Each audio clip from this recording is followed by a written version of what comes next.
Good morning, students. Welcome to your social science class. Today, we are going to start a new lesson that is from your history side, that is ancient civilization of India. So maybe you are studied in your primary classes that ancient civilizations of India, that is Harappan and Mohenjo-daros, isn't it? So today we are going to discuss about the ancient civilization of India. See, basically, the archaeologists found the cellars that is in Gujarat of Kashmir. When the archaeologists started the excavations, they started the human beings, they are living in cellars. Cellars andre ನೆಲಮಳಿಗೆಗಳು. So, especially the cellars are found in the place of the Gujarat, that is in Kashmir. That shows that the people first they started living in the holes, that is shallows, because they are observing the animals and they are started building up their houses in the water. They are started constructing of houses in digging of land and they are making the shallows. That is called as a cellars. ಅರ್ಥ ಆಗ್ತಿದೆಯಾ? See archaeologist when they started exhibition they found that some cellars ಅಂದರೆ ನೆಲಮಲಿಗೆಗಳು ಅಂತ ಹೇಳ್ತೀವಿ ನಾವು. So ಆ ಥರದ ಬಿಲ್ಡಿಂಗ್ಗಳನ್ನು ಕಾಶ್ಮೀರದ ಸುತ್ತಮುತ್ತ they started getting that type of houses. See why they are building that type of houses, especially why they are making the shallows or the holes, because there is two reasons. ಯಾಕೆ ಅವರು ಭೂಮಿಯ ಒಳಗಡೆ ಬಿಲವನ್ನು ಮಾಡ್ಕೊಳ್ತಾ ಇದ್ರು, ಬಿಲದ ಥರದ ಮನೆಗಳನ್ನು. So ಅವಕ್ಕೆ ಸ್ಟೇರ್ಸ್ಗಳನ್ನು ಮಾಡಿಕೊಂಡು ಇಳಿದ್ಬಿಟ್ಟು ಒಳಗಡೆ ಹೋಗಿ ಇರೋ ಹಾಗೆ ಮನೆಗಳನ್ನು ಕಟ್ಟಿದ್ರು. ಯಾಕೆ ಆ ಥರದ ಮನೆಗಳನ್ನು ಕಟ್ಟಿದ್ರು ಅಂದರೆ ಎರಡು ಮೇಜರ್ ಕಾಸಸ್ ಇದೆ. ಫಸ್ಟ್ ಒನ್ ಬಂದು to protect from the cold. ತುಂಬ ಚಳಿ ಇರುತ್ತೆ, ಸ್ನೋಫಾಲ್ ಏರಿಯಾಸ್ ಕಾಶ್ಮೀರ್ ಅದೆಲ್ಲ. To protect from cold and even the protect from wild animals. ಯಾವುದಾದ್ರೂ ಪ್ರಾಣಿಗಳು ಬಂದು ಅಟ್ಯಾಕ್ ಮಾಡುತ್ತೇನೋ ಅನ್ನೋದು ಭಯಕ್ಕೆ they started constructing of cellars because to protect from the wild animals and also cold areas. Especially when the archaeologists started the excavation, they found some pots. The pots are using for the cooking purpose. Especially some pots are found inside the earth and some of outside of the earth are nearby the cellars. That shows that at the time of very cold season they are cooking the foods inside the cellars, and normal temperature they are coming out from that cellars and they are started cooking work near the cellars. ಅರ್ಥ ಆಗ್ತಿದೆನಾ? ಆ ಮನೆಯ ಸುತ್ತಮುತ್ತ ಮತ್ತು ಆ ಬಿಲಗಳಲ್ಲಿ ಒಂದಷ್ಟು ಅಡುಗೆ ಮಾಡುವಂಥ ಪಾಟ್ಗಳು ಸಿಕ್ಕಿದೆ. ಸೊ ಅದರಿಂದ ಏನು ಗೊತ್ತಾಗುತ್ತೆ ಅಂದರೆ ಆ ತುಂಬ ಚಳಿ ಇದ್ದಾಗ ಅವರು ಆ ಬಿಲದ ಒಳಗಡೆ ಕೂತ್ಕೊಂಡು ಅಡುಗೆ ಮಾಡ್ತಾಯಿದ್ರು. ಸೊ ನಾರ್ಮಲ್ ಟೆಂಪ್ರೇಚರ್ ಇದ್ದಾಗ they come out from that sellers and they started the cooking work from the outside of that sellers. See, and there is another site also the archaeologists have found that is Mahedra, the Golan passes of Iran areas. So ನಮ್ಗೆ ಇನ್ನೂ ಒಂದು ಯಾವಾಗ ಆರ್ಕಾಲಜಿಸ್ಟ್ started exhibitions work ಅಂದರೆ ಯಾವಾಗ ಅವರು ಆ ಒಂದು ಭೂಮಿಯಿಂದ ಒಂದು ವಿಷಯಗಳನ್ನು ತಗೊಳ್ಳೋದಕ್ಕೆ ಸ್ಟಾರ್ಟ್ ಮಾಡಿದ್ರು ಅಥವಾ ಪ್ರಾಕ್ತನ ಕೆಲಸಗಳನ್ನು ಸ್ಟಾರ್ಟ್ ಮಾಡಿದ್ರು, ಅಟ್ ದ ಟೈಮ್ ಮೆಹೆಗ್ರಾ ಅನ್ನುವಂಥ ಒಂದು ಪ್ರದೇಶದಲ್ಲಿ ಒಂದಷ್ಟು ನಮಗೆ ಮನೆಗಳು ಕಂಡು ಬಂತು, ವಿಲೇಜಸ್ ಥರ. The people are living together and the Mehrgarh people they are started constructing houses neatly and even they are the first people they started the cultivation of barley. See, and the people of Mehegra were the first ones to have the learned to cultivation and they started the cultivating of barley and wheat also. ಏನು C ಮೆಹೆಗ್ರಾ ಏನಿದ್ದಾರೆ Golan passes ನಿಯರಲ್ಲಿ ಸಿಕ್ಕಂತಹ ಪ್ರದೇಶ ಏನಿದೆ ಆ ವಿಲೇಜಿನಲ್ಲಿ ವಾಸ ಮಾಡುವಂಥ ಜನ they started knowing of cultivation. ಭೂಮಿಯನ್ನು ಅಗೆದು ವ್ಯವಸಾಯ ಮಾಡುವಂಥ ನಾಲೆಡ್ಜನ್ನು ಅವರು ಕಲ್ತಿದ್ರು. And this is the first village we noticed. So ಇದನ್ನು ಫಸ್ಟ್ ನಾವು ವಿಲೇಜ್ ಅಂತ ಹೇಳ್ಬೋದು, because the people are living together. More than 10 to 12 houses or 15 houses they are constructed near by them. So that is the concept of village. ಮೊದಲನೇ ಬಾರಿಗೆ ಒಂದು ಹಳ್ಳಿ ಅಂತ ನಮಗೆ ಕಾನ್ಸೆಪ್ಟ್ ಸಿಕ್ಕಿದ್ದು ಈ ಮೆಹೆಗ್ರಾ ಪ್ಲೇಸಲ್ಲಿ. And some houses at the time only they are constructed the houses they are consisting of 4 or 5 rooms. ಅರ್ಥ ಆಗ್ತಿದೆನಾ? ಮನೆ ಅನ್ನುವಂಥ ಕಾನ್ಸೆಪ್ಟ್ ಬಂದಿತ್ತು ಅವರಿಗೆ, ಬರೀ ಒಂದು ಪ್ರಾಣಿಗಳು ಮಾಡ್ಕೊಳ್ಳುವಂಥ ಕೇವ್ ಥರ ಅಲ್ಲ, they having the knowledge of house. That houses are consisting of 3 or 4 rooms. ಅಂದರೆ ಈಗ ನಮ್ಮ ಮನೆಗಳಿದಾವಲ್ಲ, ಒಂದು ವಿಸಿಟಿಂಗ್ ಹಾಲ್, ಒಂದು ಡೈನಿಂಗ್ ರೂಮ್, ಒಂದು ಕಿಚನ್, ಬಾತ್ರೂಮ್, ಬೆಡ್ರೂಮ್ ಅಂತ ಆ ರೀತಿ they are also having the concept of rooms and they build in the same manner only. And in this Mahindra, even we are at the time of discoveries or excavation time, the archaeologist found the fossils of the animal and the graveyards.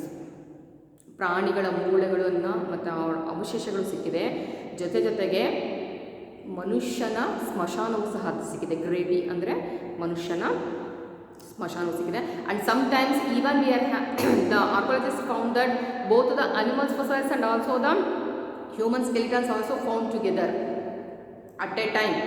ಮನುಷ್ಯನನ್ನು ಮತ್ತು ಪ್ರಾಣಿಗಳನ್ನು ಜೊತೆಗೇ ಕೂತಿರುವಂಥ ಸಂಗತಿಗಳು ಸಹ ಸಿಕ್ಕಿದೆ. ಅವರು ಭೂಮಿಯನ್ನು ಅಗೆದು ನೋಡಿದಾಗ ಪ್ರಾಣಿಗಳ ಅವಶೇಷದ ಜೊತೆಗೆ ಮನುಷ್ಯನ ಒಂದು ಅಸ್ಥಿಪಂಜರವು ಸಹ ಸಿಕ್ಕಿದೆ. ಮೇ ಬಿ ಅವರು ಪ್ರಾಣಿಗಳ ಜೊತೆ ಮಣ್ಣು ಮಾಡಿರ್ಬೋದು ಅಥವಾ ಏನೋ ರೀಸನ್ಸ್ ಇರಬಹುದು ಅದಕ್ಕೆ. So this is about the concept of when the early peoples when they stopped the nomadic life and when they started the planning of settle down, then they started the constructing work of houses and they started the cooking work, everything, isn't it?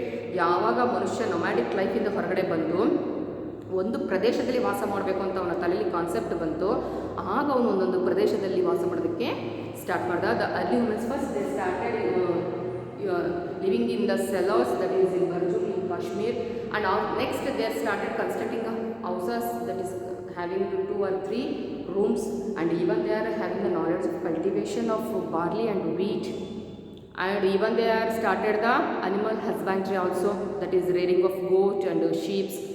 So everything step by step the people are forwarding.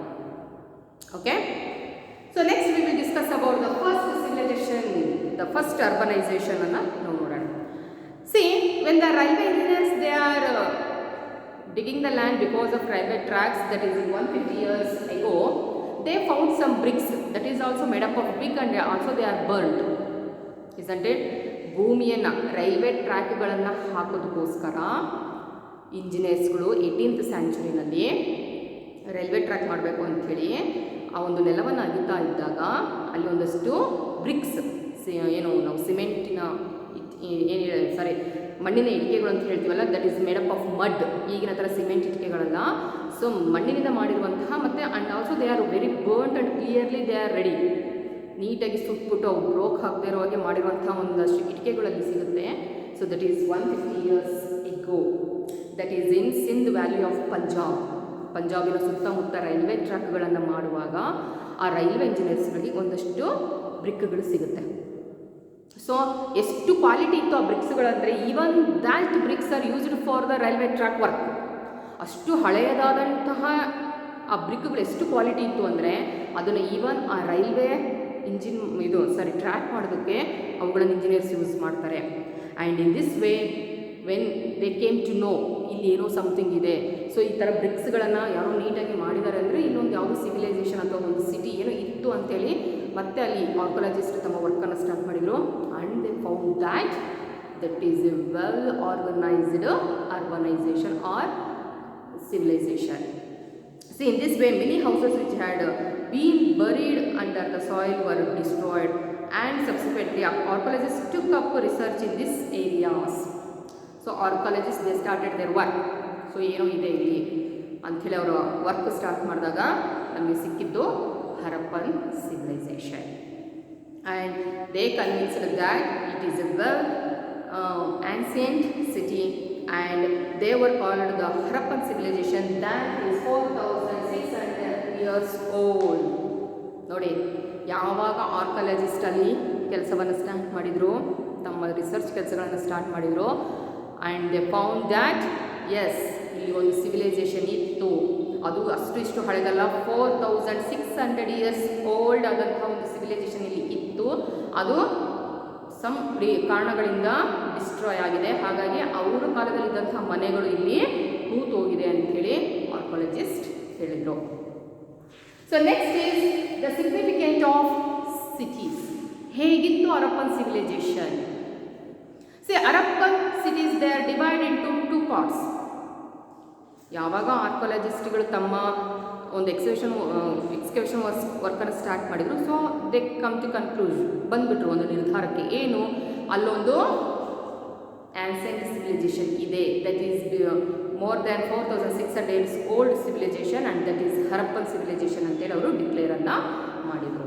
So ಹೇಗಿತ್ತು ಹರಪ್ಪನ್ ಸಿವಿಲೈಸೇಷನ್ನಿನ life or city structure ಎಲ್ಲ?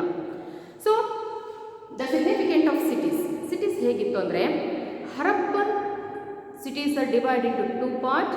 First one is western part and eastern part. ಸಿಟಿಯನ್ನು ಎರಡು ಭಾಗ ಮಾಡಿದರು, ಒಂದು east part, ಒಂದು west part ಅಂತ ಹೇಳಿ. West parts are narrow. West ಪಾರ್ಟಲ್ಲಿರೋದು ತುಂಬ ನ್ಯಾರೋವಾಗಿರ್ತಿತ್ತು, ನೇರವಾಗಿರ್ತಿತ್ತು. And they are up lands, ಎತ್ತರವಾದ ದಿಣ್ಣೆಗಳಲ್ಲಿ ಮನೆಗಳನ್ನು ಕಟ್ಟಿದ್ರು.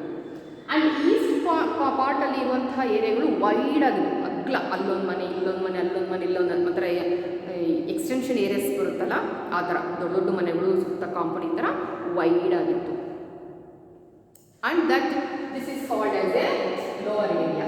ಇದನ್ನು ನಾವು ಅಪ್ ಏರಿಯಾ ಅಂತ ಕರೆದ್ರೆ, ವೆಸ್ಟರ್ನ್ ಏರಿಯಾವನ್ನು that is very narrow. Main ರೋಡಿಗೆ both the sides they are constructed the houses. But east ಪಾರ್ಟಲ್ಲಿ ಮನೆಗಳು ಹೇಗಿತ್ತು ಅಂದರೆ ತುಂಬ ವೈಡ್ ಆಗಿತ್ತು. And that is consider as a lower area. And especially this areas has been called as lower area. And every part had the very well constructed buildings. ನೀವು western city ನೋಡಿದ್ರು ಅಷ್ಟೇ, ನೀವು ಈಸ್ಟರ್ನ್ ಸೈಡ್ ಸಿಟಿ ನೋಡಿದ್ರು ಅಷ್ಟೇ, the houses are constructed in a very good manner and they are used the burnt bricks to construct the buildings and they are having the well occupied things in that houses. ಮನೆಯಲ್ಲಿ ಎಲ್ಲ ಥರದ ವ್ಯವಸ್ಥೆ ಇತ್ತು. even they are having the drainage system, water supply system, street drainage, everything. So and every part had a wall made of burnt bricks, and since the bricks around them were placed in a interlocking manner, ಸುತ್ತ ಮನೆಗಳಿದ್ದು city ಒಂಥರ round ಶೇಪಲ್ಲಿ city ಆಗ್ತಾ ಇತ್ತು. So ಮಧ್ಯದಲ್ಲಿ ಮನೆಗಳು ಬರ್ತಾ ಇತ್ತು. And this is the walls were very strong. ಅಂದರೆ ಮನೆಗಳು ಒಳಗಡೆ ಇರ್ತಾ ಇತ್ತು, ಆ ಒಂದು ಸಿಟಿಗೆ ಸ್ಟ್ರಾಂಗ್ ಆಗಿ ಒಂದು ವಾಲ್ ಕಟ್ಟಿದ್ರು, safety, for the safety purpose. And the walls are very strong. ಯಾರೂ ಸಹ ಆಕ್ರಮಣ ಮಾಡದೇ ಇರೋ ಹಾಗೆ, ಆ ಊರಿನ ಜನರ ಮೇಲೆ ಯಾರೂ ಬಂದು ಅಟ್ಯಾಕ್ ಮಾಡದೇ ಇರೋ ಹಾಗೆ they constructed the walls very strongly. And the archaeologists found the bath tank that is in Mohenjo-daro. When the archaeologists they started their work, they found on a huge bath tank that is in Mohenjo-daro, and that is considered as a public bath tank. That is a huge bath tank. Nowadays we are having the swimming pools, no? ಈಜಾಡೋದಕ್ಕಿಂತ swimming pools ಇರುತ್ತಲ್ಲ, ಆ ಥರದ ಒಂದು Baat tank ಅಂದರೆ ಸ್ನಾನ ಮಾಡೋದಕ್ಕೋಸ್ಕರ ಒಂದು ದೊಡ್ಡದಂಥ ಒಂದು ಸ್ನಾನಗೃಹ ಅಥವಾ ಬಾತ್ ಟ್ಯಾಂಕನ್ನು ಅವರು ಕನ್ಸ್ಟ್ರಕ್ಟ್ ಮಾಡಿದರು. That is in Mohenjodaro. ಹೇಗಿತ್ತು? What is the structure of that bath tank? That is a huge one that is having the four sides of wall and a tall walls also, and they are having the steps to upstairs and down. They want to go there, means they are having the stair system also, and they are having the pipelines to get the water, and even they are having the pipeline to send the waste water, sewage waters. Okay, and especially that bath tank that is used for only the class 1 peoples, not for a common people. Okay, same the scholars have called this bath tank, and it is made up of bricks only, and that bath tank is also made up of bricks. ಸುತ್ತ ಇಟ್ಟಿಗೆಗಳನ್ನು ಕಟ್ಟಿಕೊಂಡು ಆ ಒಂದು bath ಟ್ಯಾಂಕನ್ನು construct ಮಾಡಿದ್ದಾರೆ. And bath tank has the steps on either sides to go down and has rooms all around. So ಹೇಗಿತ್ತು ಅಂದರೆ ಅದು 4 sides ಸಹ